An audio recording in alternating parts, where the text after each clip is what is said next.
That is the reality that I am faced with when I get up and I read that some Negroes my own age and younger say that we must now lie down in the streets, tie up traffic, stop ambulances, do whatever we can, take to the hills if necessary with some guns, and fight back, you see. Can't you understand that this is the perspective from which we are now speaking? It isn't as if we got up today and said, you know, what can we do to irritate America? Around these parts, the difference between a tree and a clothing rack depends on what you choose to hang on it. Now, I done walked through a many a orchard, but never has thine eyes seen fruit as strange as this. The stench of rotten flesh and white laughter makes me question just where the hell you got these seeds from. What about the great black leaders of yesterday and today? Frederick Douglass, yeah. Editor and lecturer Harriet Tubman, yeah. Leader of the Underground Railroad, Sojourner Truth, yeah. Speaking for better conditions for the black people, Nat Turner, yeah. The Prophet, Malcolm X, yeah. One of the most great black men who ever lived.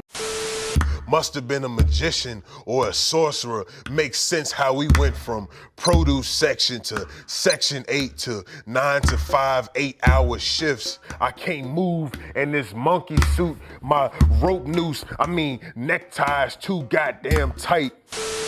Well, what kind of rights do we have? Well, very simply, the rights guaranteed in the Constitution. The simple answers won't tell you enough about it. For nearly 200 years, the courts denied that the rights guaranteed in the Constitution applied equally to others. Nearly 80 years after the Constitution was adopted, the United States Supreme Court was still debating as to whether a black man could even be considered a citizen. Partnered with claustrophobia from this cubicle, so I'm not thinking straight. It's like the oxygen from my neck up was cut off, but that's what they want me to think. It's okay, because tap dancing all day long makes good boys. I done such excellent work, my branch manager asked me if I want to hang out. Cause as soon as my 2-week pay period, cuts that payroll check, I boat dock near that designer auction block, department store, and find myself once again in front of a hanger picking cotton. They must not know that I come from a kingdom rich in natural resources, kente and batik prints draped from ankle inseam to shoulder, feet steadfast in the direction my good Lord want them to move in, Pastor. If I happen to come down from this tree in either jute twine, rope burns, or cubic zirconia chain links, and y'all sing the praises from a dusty ass Baptist hymnal, please tell my grandma not to sweat from her eyes. My body may be gone and Jim Crow might have picked the skin off my apple, but they can't kill my soul. Tell my mom, no, better yet, salute my queen, her ability to make a soldier out of freckles and dust particles. Your son is not dead. He has just joined the Morning Star.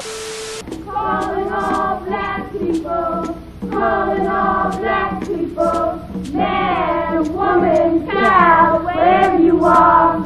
Calling all black people, calling all black people, man, woman, child, wherever you are. Tell the children, bashful and gentle-eyed, I did the best I could. It just seems like no matter how far I get away from the cotton,